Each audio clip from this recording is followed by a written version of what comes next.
Hello everyone, कैसे हैं आप सब। आई होप आप सब बहुत अच्छे होंगे। आपके सीटेट एग्जाम की तैयारियां भी बहुत अच्छी चल रही होगी। मैं निर्मला साहू स्वागत करती हूं आप सभी का अपने यूट्यूब चैनल नीरूज लर्निंग हब पे, जहां पे मैं आपको सीटेट की तैयारी करवाती हूं हर सब्जेक्ट की।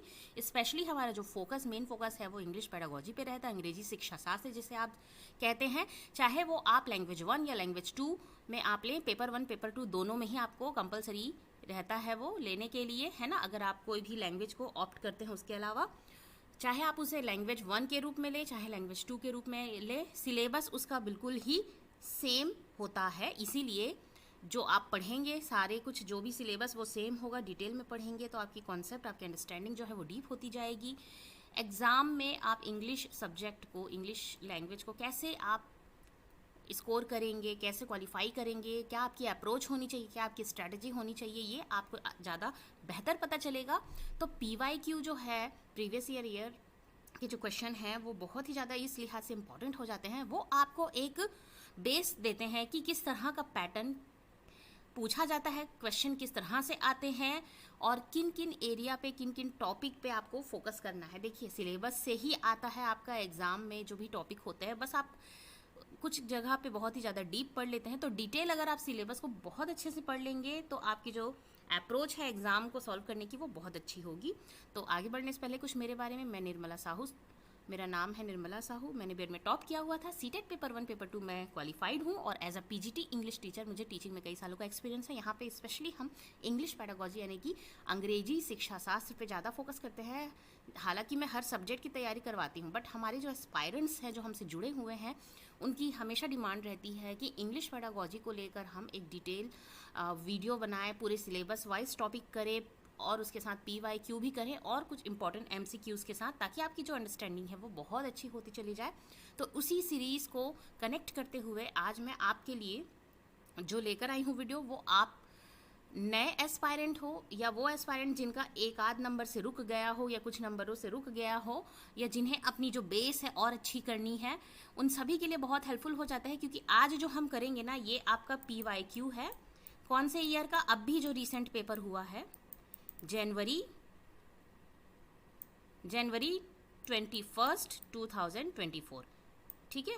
ये जो आप पेपर देख रहे हैं, लैंग्वेज 1 इंग्लिश, ठीक है, ये पेपर 1 है, ध्यान रखेंगे।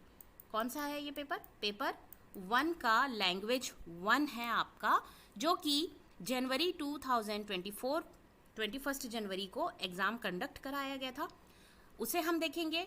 तो सभी, मैंने क्यों कहा कि नए एस्पायरेंट और पुराने एस्पायरेंट्स जो हैं सबके लिए इंपॉर्टेंट है। नए जो एस्पायरेंट है उन्हें पता चलेगा कि पेपर का पैटर्न कैसा होता है, कहाँ कहाँ पे उनको फोकस करना है, क्या उनकी स्ट्रेटजी होनी चाहिए, एग्जाम को कैसे सॉल्व कर सके, इंग्लिश पेडागोजी को क्या अप्रोच होनी चाहिए, ये सब उन्हें पता चलेगा।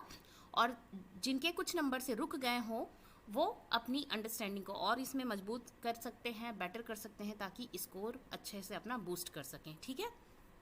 तो बिना समय गंवाए चलिए देखते हैं। तो देखिए, आप यहाँ पे देख सकते हैं, ये जो पेपर है, पेपर 1 का लैंग्वेज 1 है, जो कि कौन सा सेट है, ये पेपर जो है वो सेट I है शायद, ठीक है।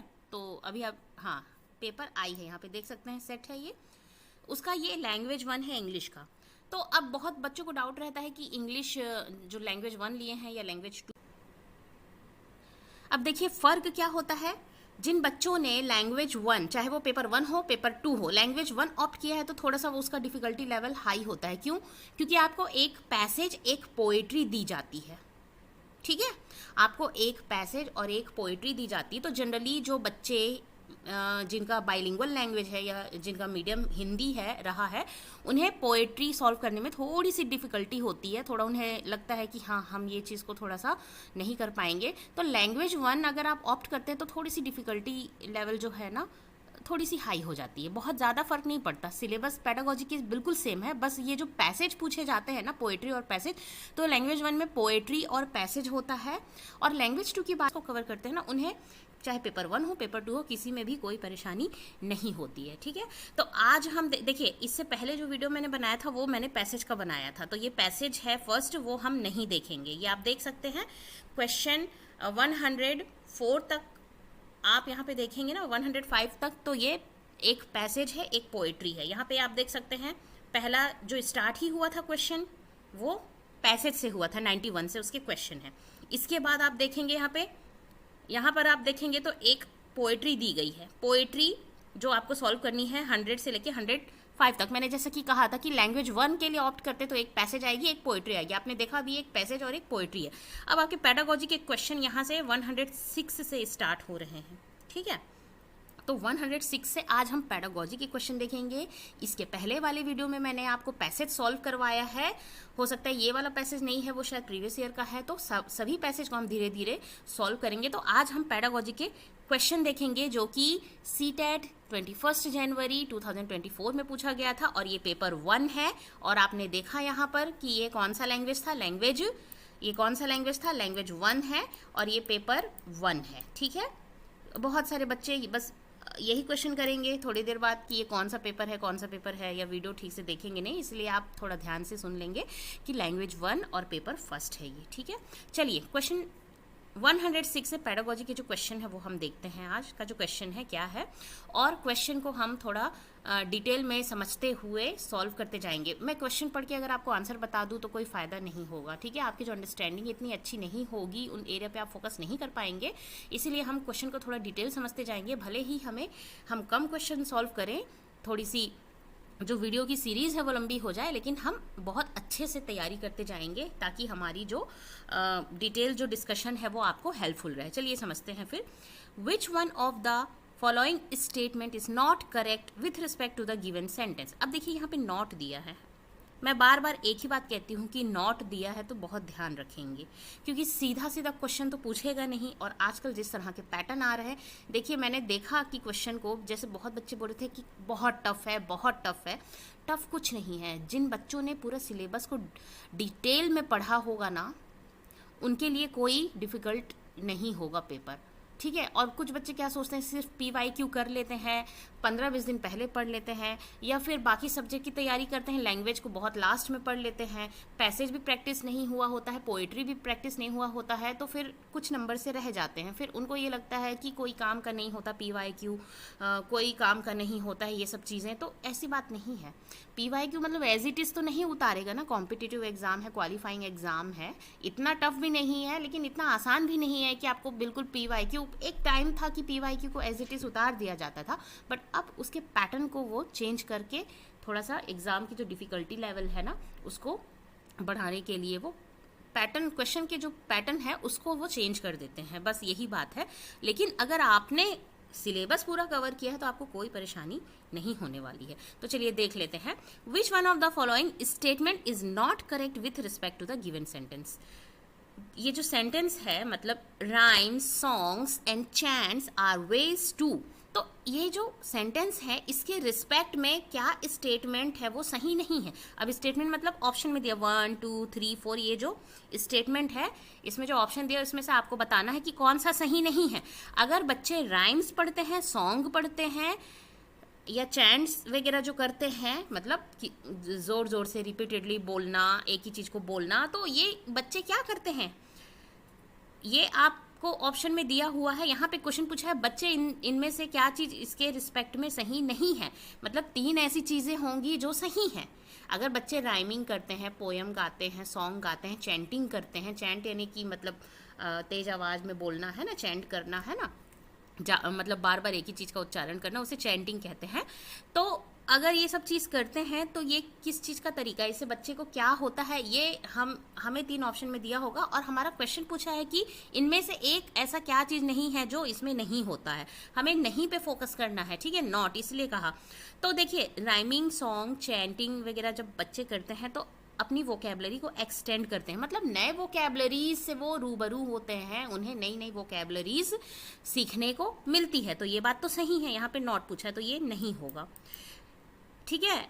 Memorise words and sentence structure. अब यहाँ पे बोला है मेमोराइज करते हैं वर्ड को और जो सेंटेंस का जो स्ट्रक्चर है ना उसको समझते हैं।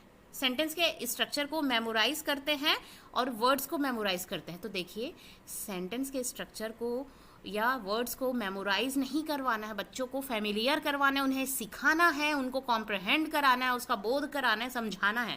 तो यहाँ पे ये जो आंसर है सही है। स्टिल हम सारे ऑप्शन पढ़ेंगे ताकि हमसे कोई मिस्टेक ना हो, हम बिल्कुल एप्रोप्रिएट जो सूटेबल आंसर है वो हम सही करके आए। Practice pronunciation. देखिए जब बच्चों को ना आप राइमिंग सिखाते हैं, सॉन्ग सिखाते हैं, तो प्रोनाउंसिएशन पे फोकस करते हैं ना। बच्चे नए नए उच्चारण को सीखते हैं, प्रोनाउंस करते हैं, उनको सिखाया जाता है इसके माध्यम से कि ये ऐसा होता है या ऐसा होता है ना। तो ये भी बात सही है, तो ये यहाँ पे इसका आंसर नहीं होगा। Enhance expression and rhythm of the sentence. Sentence का रिदम, जैसे एक कविता की बात की जाए, है ना, जैसे कि कविता, जैसे कि head, shoulder, knees and toes, तो इसमें आप देख रहे हैं रिदम राइज हो रहा है, फॉल हो रहा है, ग्लाइडिंग हो रहा है, स्ट्रेस दिया जा रहा है कैसे सेंटेंस का जो रिदम है उस पर। और उसके साथ साथ बच्चे क्या है, एक्सप्रेशन भी करते हैं ना, हेड, शोल्डर, तो अपना हाथ पैर हिलाते हुए हेड को छुएंगे, शोल्डर को छुएंगे, नीज को छुएंगे, तो उनका जो एक्सप्रेशन है वो भी चेंज होते जाता है। तो यस, एक्सप्रेशन को एनहेंस करता है, बच्चे सीखते हैं। रिदम और सेंटेंस का जो रिदम है, वाक्य का जो रिदम है, ऊपर चढ़ रहा है, नीचे आ रहा है या समान है ना, मतलब rising rhythm, falling rhythm, stress, intonation, ये सब पे भी ध्यान दिया जाता है, मतलब बच्चे उसको भी सीखते हैं। तो ये भी सही नहीं होगा, क्योंकि देखिए वोकैबलरी यानी शब्दावली, शब्दकोश उनकी बढ़ती है, एक्सटेंड होती, मतलब सीखते हैं, बढ़ती है, ये बात सही है। प्रोनाउंसिएशन की भी उनकी प्रैक्टिस होती है। एक्सप्रेशन और रिदम जो है सेंटेंस का वो भी सीखते हैं। बट मेमोरी, मैंने टैग वर्ड में भी बताया आपको कई बार कि जहाँ पर मेमोराइज या लर्न करना या रोट करना ये सब बातें आती हैं ना, वो नेगेटिव हो जाता है। इस पे कभी भी फोकस नहीं, वो उसका सही आंसर नहीं होता है। बच्चों को इस पे कभी फोकस नहीं कराया जाता।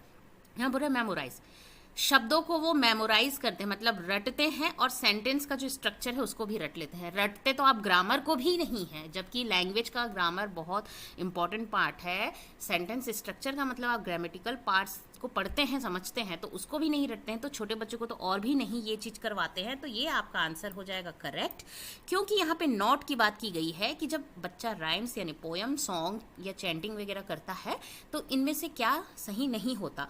बच्चा अपनी वोकैबलरी, शब्दावली को एक्सटेंड करता है, सही बात है, प्रोनाउंसिएशन भी सीखता चला जाता है, सेंटेंस के रिदम को भी सीखता है, जैसे कि ट्विंकल ट्विंकल लिटिल स्टार। अब देखिए सेंटेंस का जो रिदम है उसको वो सीख रहा है इसमें, उसके साथ वो एक्सप्रेशन भी करता है। ट्विंकल ट्विंकल, हाथ को ट्विंक करेगा, ऊपर दिखाएगा आसमान में little star. How I wonder बोलने से गाल पे अपने उंगली रख के बोलेगा how I wonder what you are. तो ये एक्सप्रेशन को इनहेंस करता है बच्चों के, और रिदम को भी सेंटेंस के सीखते हैं। बट मेमोराइज नहीं किया जाता है कोई भी चीज़ हो, चाहे वो वर्ड्स हो चाहे सेंटेंस का स्ट्रक्चर हो, उसको रटा नहीं जाता है। ठीक है, तो आपका सेकंड नंबर आंसर सही हो जाएगा यहाँ पर। चलिए नेक्स्ट हम देख लेते हैं। देखिए मैं ऐसी आशा करती हूँ कि मैं जितना आपको अच्छे से समझा सकूँ, मेरी कोशिश होती है, इसलिए मेरा जो लैंग्वेज होता है वो बाइलिंगुअल होता है। मैं हिंदी में बोलती हूँ, साथ साथ इंग्लिश भी करते जाती हूँ, ताकि जो भी जिस भी भाषा के बच्चे हैं, इंग्लिश हिंदी, तो बाइलिंगुअली उनको कोई परेशानी ना हो। स्टिल अगर आपको कोई डाउट हो तो कमेंट करके ज़रूर पूछिएगा मुझसे, ठीक है।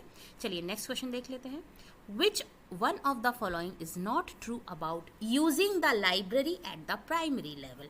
जब आप प्राइमरी लेवल पे लाइब्रेरी का इस्तेमाल करते हैं तो इनमें से कौन सी बात सच नहीं है, नॉट। तो क्या है देख लेते हैं। The library should not just be seen as storage space for book, rather बोला गया है लाइब्रेरी को आप, पुस्तकालय को आप सिर्फ एक स्टोरेज स्पेस, बुक्स के लिए स्टोरेज स्पेस की तरह आप नहीं देख सकते, ठीक है। उसको और क्या होना चाहिए। तो इनमें से देखिए 3 बातें तो सही होगी, जो बात सही नहीं होगी मतलब नॉट ट्रू है, उसको आपको बताना है, ठीक है। तो देखिए जब आप लाइब्रेरी में जाते हैं तो सिर्फ किताब रखने वाली जगह नहीं होती, वहाँ आप क्या क्या करते हैं।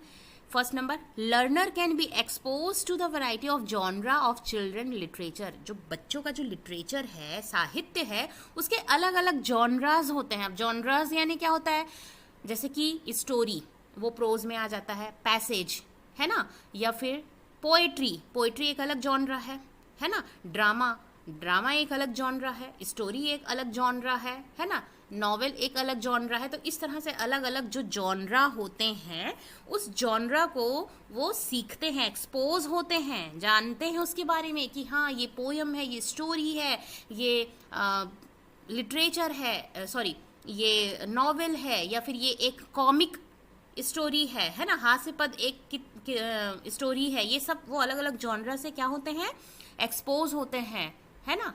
और तो ये बात सही है, ये यहाँ पर नहीं आएगा क्योंकि ये नॉट ट्रू पूछा है, तो ये बात तो सच है। जब बच्चे लाइब्रेरी जाते हैं अलग अलग जो लिटरेचर के जॉनर हैं उससे एक्सपोज होते हैं। As an active environment for engagement with book, हाँ ये भी बात सही है, बच्चे बुक से एंगेज होते हैं और उस एंगेजमेंट के लिए वो एक्टिव एनवायरनमेंट प्रोवाइड करता है, बिल्कुल मतलब निष्क्रिय नहीं होते हैं, बिल्कुल, है ना, क्या होते हैं, बहुत ही ज़्यादा सक्रिय होते हैं, वहाँ पर एक सक्रिय एनवायरनमेंट देता है, बिल्कुल बात सही है, तो ये भी हमारा आंसर नहीं होगा। Teachers and adult can also model reading behaviour in the library, library में टीचर्स कैसे बता सकते हैं, मॉडल कैसे मतलब प्रस्तुत कर सकते हैं, टीचर जाएंगे वहाँ पे बताएंगे बच्चों को, वहाँ पे बैठ के खुद टीचर साइलेंट रीडिंग करते हैं या किस तरह से रीडिंग करते हैं वो बच्चों को बताएंगे। तो इस तरह से लाइब्रेरी में किस तरह से आपको रीडिंग को फोकस करना है, क्या आपका बिहेवियर होना चाहिए, मतलब आप सुनते हैं लाइब्रेरी की बात की जाती है तो आपको समझ आता है वहाँ जाके शांति से बैठ के चुपचाप पढ़ना है, किसी दूसरे को भी डिस्टर्ब नहीं होना चाहिए। ठीक उसी तरह से टीचर या अडल्ट जो है वो वहाँ पे बता सकती है, वहाँ पर खुद करके, मतलब मॉडल रीडिंग बिहेवियर, मतलब कि वो खुद करके बताएं, तो ये उनके लिए एग्जाम्पल सेट होता है, तो ये भी बात सही है, ये हमारा आंसर नहीं होगा। यहाँ पे पूछा है कि क्या सही नहीं है, तो ये तीनों बात तो सही है। बहुत सारे जॉनरा जो होते हैं साहित्य के उससे एक्सपोज होते हैं, एक्टिव एनवायरनमेंट मिलता है बुक के साथ एंगेज होने का, टीचर जो है लाइब्रेरी में रीडिंग बिहेवियर कैसा होना चाहिए वो से बताती हैं। अब ये 4th नंबर पर read aloud of the text book can be best done in library. देखिए रीड अलाउड जो है मतलब ज़ोर ज़ोर से बोल कर पढ़ना, जब बच्चों का आप प्रोनाउंसिएशन पे ड्रिलिंग करते हैं ना कि उनकी जो रीडिंग है वो बहुत अच्छी हो, प्रोनाउंसिएशन पे फोकस करें, तो आप रीड अलाउड करवाते हैं छोटे बच्चों को, तो वो बेस्ट होता है क्लासरूम में, लाइब्रेरी उसकी जगह नहीं होती है, बेस्ट प्लेस होता है वो क्लासरूम, जब टीचर क्लासरूम में रीड अलाउड करवाता है टेक्स्ट बुक को। तो आपका ये आंसर 4th नंबर सही हो जाएगा, जो कि नॉट ट्रू है। लाइब्रेरी में प्राइमरी लेवल पे आप बच्चों को क्या चीज़ नहीं करवाते हैं, तो रीड अलाउड टेक्स्ट बुक नहीं करवाते हैं, वो आप क्लास में जाके करवाते हैं ताकि बच्चे की जो प्रोनाउंसिएशन है और रीडिंग हैबिट्स है वो इम्प्रूव हो सके। नेक्स्ट क्वेश्चन देख लेते हैं हम। Which one of the following should be mastered to be literate, literate यानी कि शिक्षित, है ना, या साक्षर होने के लिए इनमें से कौन सी बात पे हमें मास्टरी होनी चाहिए, मतलब क्या चीज़ हमें अच्छे से आना चाहिए। तो देखिए 1st नंबर पर फोनोलॉजिकल अवेयरनेस एंड फ्लुएंसी, तो फ्लुएंसी या फोनोलॉजिकल यानी कि साउंड की अवेयरनेस इतनी इम्पॉर्टेंट नहीं है, ये आपको साक्षरता का प्रतीक नहीं देती है, ठीक है, ये आंसर गलत है। Site vocabulary and pattern recognition, तो पैटर्न यहाँ पे बोला है, पैटर्न को समझने की मतलब इतना डिफिकल्ट वो करने की ज़रूरत ही नहीं है। साइट वोकेबलरी यानी सिर्फ साइट वोकेबलरी पे फोकस करेंगे और बाकी चीज़ को नहीं जानेंगे तो आप लिटरेट हो जाएंगे, ये भी बात सही नहीं है, ठीक है। एक्यूरेसी एंड फोनोलॉजिकल कॉम्प्रहेंशन, देखिए एक्यूरेसी मतलब देखिए एक्यूरेसी तो आप देखेंगे ही नहीं, मतलब जो बच्चे या अडल्ट भी या फिर स्टेट वाइज जिनके प्रोनाउंसिएशन सही नहीं है, फोनोलॉजिकली जिनके प्रोनाउंसिएशन सही नहीं है, तो क्या वो लिटरेट नहीं होते हैं। जैसे कि अगर अलग अलग स्टेट में आप जाएंगे ना, आपका जो प्रोनाउंसिएशन है एकदम चेंज हो जाता है, इसका मतलब ये नहीं है कि वो इलिटरेट हैं, उन्हें नहीं आता, उन्हें आता है, लेकिन वो उनका जो उनके फोनोलॉजिकल या फिर डायलेक्ट के कारण उनकी जो डायलेक्ट होती है उसके क्षेत्र में, उस क्षेत्र में उस तरह से बोला जाता है, तो वो जो डायलेक्ट में भी उनके जो प्रोनाउंसिएशन में वो इफेक्ट आ जाता है, उसका इम्पैक्ट पड़ता है, ठीक है। जनरली अगर साउथ की बात की जाए अगर, तो येलो को वो येलो बोलते हैं, इसका मतलब ये नहीं है कि दे डोंट नो, वो काफ़ी लिटरेट होते हैं, काफ़ी एजुकेटेड होते हैं, बट प्रोनाउंसिएशन का फ़र्क होता है। तो एक्यूरेसी यहाँ पर तो मायने नहीं रखती ना, हमें पता है कि हम समझ जाते हैं सुन के कि ये साउथ इंडियन है, ठीक उसी तरह से अदर क्षेत्र की अगर बात की जाए तो वो जिस तरह से बोलते हैं उसे हमें समझ में आ जाता है कि इस राज्य का है, इस क्षेत्र का है, इसलिए ये ऐसा प्रोनाउंस कर रहा है, तो हमें ये चीज़ तो समझ में आती, तो हमें एक्यूरेसी और फोनोलॉजिकल एक्यूरेसी और कॉम्प्रहेंशन हो रही है सही से, इस पे हम ध्यान नहीं देते हैं। हमारा जो इम्पॉर्टेंट यहाँ पर जो है वो सबसे इम्पॉर्टेंट बात वो ये है डिकोडिंग एंड लैंग्वेज कॉम्प्रहेंशन, भाषा का बोध होना, मतलब जो भी लैंग्वेज है जिस पे आपको मास्टरी करनी है या उस पे आप साक्षरता की बात कर रहे हैं, उस पे आप उस भाषा का आपको बोध होना चाहिए, समझ होनी चाहिए और डिकोड करने की एबिलिटी होनी चाहिए। मतलब कि अगर मान लीजिए एग्जाम्पल के तौर पे इंग्लिश लैंग्वेज की बात की जा रही है, इंग्लिश लैंग्वेज को आप डिकोड कर सकते हैं और उस लैंग्वेज को आप समझ सकते हैं, उसकी समझ आप कर सकते हैं, कॉम्प्रहेंड कर सकते हैं, तब आप क्या कर सकते हैं उस पर, मतलब आपकी मास्टरी होगी कि आप लिटरेट हैं। तो थर्ड नंबर जो है वो आपका आंसर सही हो जाएगा। और वैसे ये प्रीवियस ईयर में पूछे गए क्वेश्चन है ये वाले, ठीक है, जहाँ तक मुझे याद आ रहा है इस तरह का क्वेश्चन पूछा गया है ऑलरेडी कि डिकोडिंग एंड लैंग्वेज कॉम्प्रहेंशन जो है वो लिटरेट होने पर मास्टरी आपकी दर्शाती है। और बाकी ये 3 को आपने समझ लिया कि क्यों इम्पोर्टेंट नहीं है। नेक्स्ट हम देख लेते हैं, which one of the following is not. Again इस जो क्वेश्चन पेपर में आप देख रहे हैं, अभी तक जो क्वेश्चन देखे हैं हमने पेडागोजिकल, सब में ज़्यादातर नॉट करके पूछा गया है ना। विच one of the following is not correct about teaching grammar effectively. जब आप ग्रामर टीचिंग करवा रहे हैं ना इफेक्टिवली, यानी कि बहुत अच्छे से जब ग्रामर टीचिंग करवा रहे हैं, तो इनमें से कौन सी बात करेक्ट नहीं होती है, नहीं होती, कौन सी बात सही नहीं होती। तो पहला बोल रहा है प्रमोट जेन्युइन कम्युनिकेशन, सही संप्रेषण को प्रमोट करना इंपॉर्टेंट होता है, एकदम सही बात है। मैं ग्रामर अगर आपको समझा रही हूँ सेंटेंस के बारे में, मैं सही से आपको संप्रेषण नहीं कर पा रही हूँ, मैं आपको कम्युनिकेट नहीं कर पा रही हूँ कि मतलब मैं जो आपको समझाना चाह रही हूँ आपको डिफिकल्ट लग रहा है, या मेरी जो लैंग्वेज है वो जार्गन लग रही है, टेक्निकल वर्ड का इस्तेमाल कर रही हूँ, आपको समझ ही नहीं आ रहा है, तो फिर कोई फ़ायदा नहीं है। तो ये इंपॉर्टेंट होता है। यहाँ पे नॉट पूछा है तो प्रमोट जेन्युइन कम्युनिकेशन बहुत इंपॉर्टेंट होता है, तो ये आपका आंसर नहीं होगा क्योंकि यहाँ नॉट पूछा गया है। Illicit relevant rules of grammar, ठीक है। तो देखिए रेलिवेंट रूल मतलब जो रेलिवेंट रूल होते हैं, प्रासंगिक जो ग्रामर के रूल होते हैं, मतलब जो प्रासंगिक हैं उससे कनेक्ट करते हैं। अब मैं सेंटेंस के बारे में समझा रही हूँ और यहाँ पर क्या कहना चाहिए, टेंस वाला ग्रामर आपको बता रही हूँ, टेंस की ग्रामर की बात पे ले जाऊँ तो आपको क्या समझ में आएगा, आपको समझना तो सेंटेंस है, लेकिन मैं यहाँ पे टेंस की बात को बीच में ला रही हूँ और उसको समझा रही हूँ तो आप कंफ्यूज हो जाएंगे।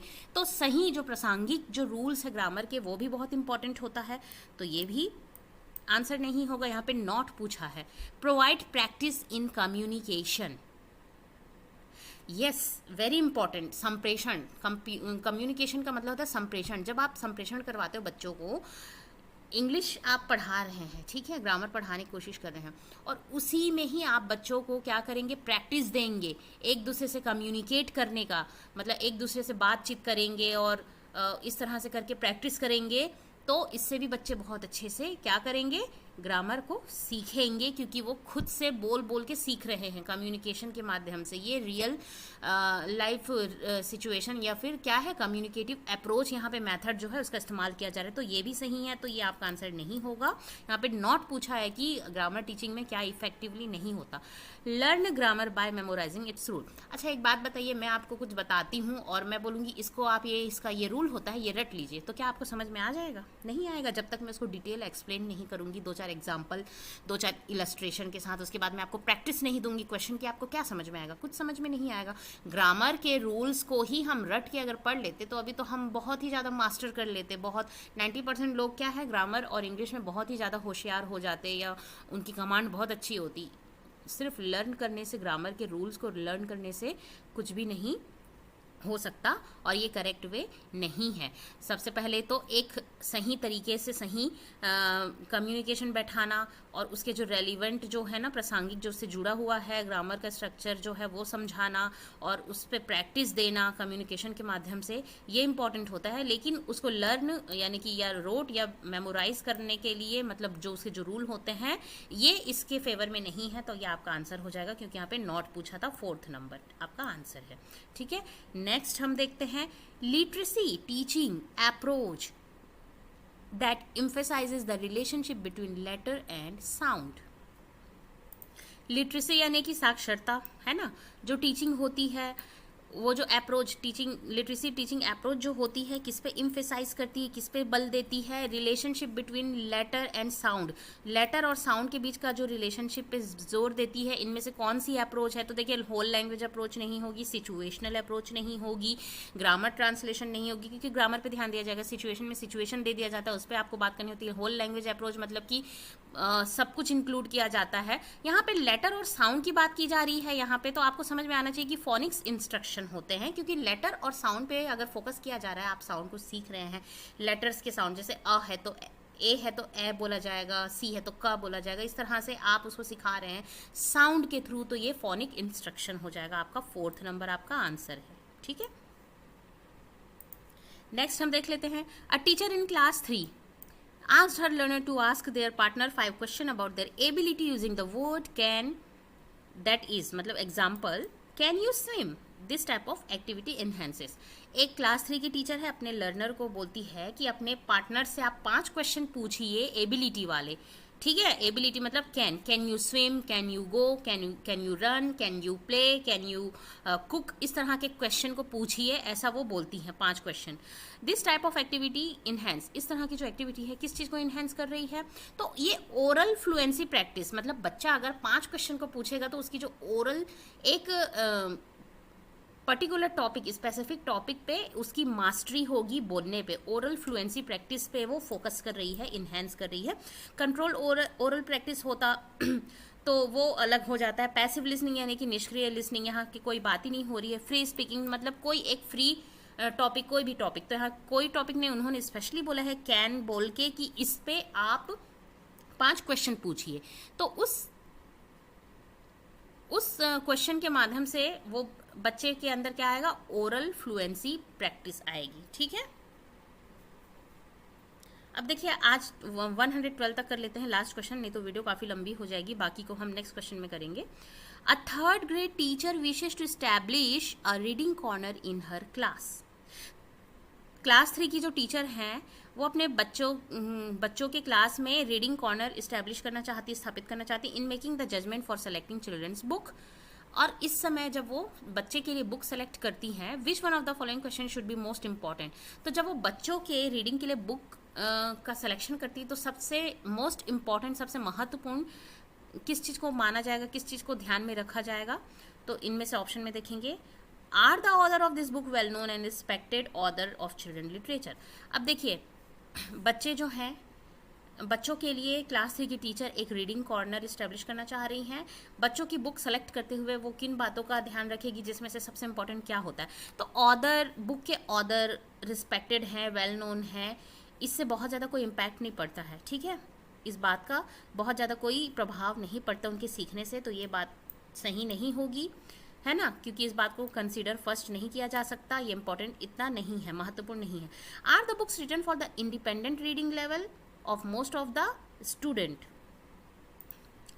तो देखिए इंडिपेंडेंट रीडिंग लेवल, हर बच्चे की जो रीडिंग लेवल को वो माप सकता है या नहीं कर सकता है, इसको भी वो नहीं करेगी, क्योंकि क्लास में जितने बच्चे हैं उनमें से कुछ बच्चे ऐसे होंगे जो बहुत अच्छे से पढ़ पाएंगे, कुछ बच्चे होंगे जो थोड़ा कम पढ़ेंगे, कुछ बच्चे हैं जो पढ़ भी नहीं पाएंगे। तो इस बात को भी अगर वो ध्यान में रखेगी सिर्फ, तो फिर बच्चे सीख नहीं पाएंगे, ठीक है। तो ये भी प्रायोरिटी नहीं है। अब बोल रहे will the book help address the goal of the 3rd grade reading curriculum.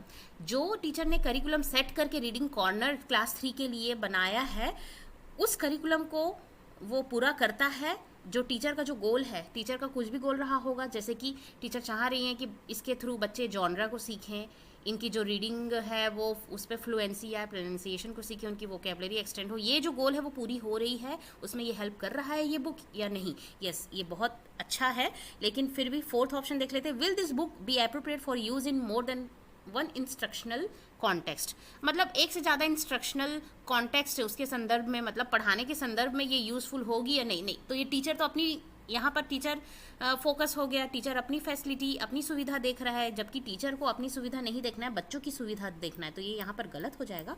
ये सबसे बेस्ट आंसर है कि जो बुक है वो जो टीचर ने गोल सेट किया है करिकुलम, और जो गोल सेट किया है कि ये सिखाना है अपने करिकुलम में बच्चों को, उसके लिए उन्होंने ये स्टार्ट किया है, क्या वो पूरा हो रहा है, उसमें हेल्प कर रहा है। यस, तो ये आपका थर्ड नंबर आंसर सही हो जाएगा। ठीक है, अभी हम देख लेते हैं ये लास्ट क्वेश्चन। विच अप्रोच और मेथड, अप्रोच या method is gear toward the learner main goal of using language in real life context. Real life context में इनमें से कौन सा मेथड या अप्रोच जो है वो लर्नर के मेन गोल को अचीव करता है रियल लाइफ। तो रियल लाइफ की अगर बात की जाए तो सबसे इम्पॉर्टेंट है कि रियल लाइफ में वो खुद करके स्वयं करके देखेंगे तभी वो सीख पाएंगे, है ना। तो ये इसमें नेचुरल मेथड नहीं होगा, डायरेक्ट मेथड नहीं होगा, क्योंकि डायरेक्ट मेथड सिर्फ ग्रामर उस पर फोकस किया जाता है। टारगेट लैंग्वेज में नेचुरल मेथड जो है वो खुद से बच्चे धीरे धीरे अपनी मदर टंग में सीखता है।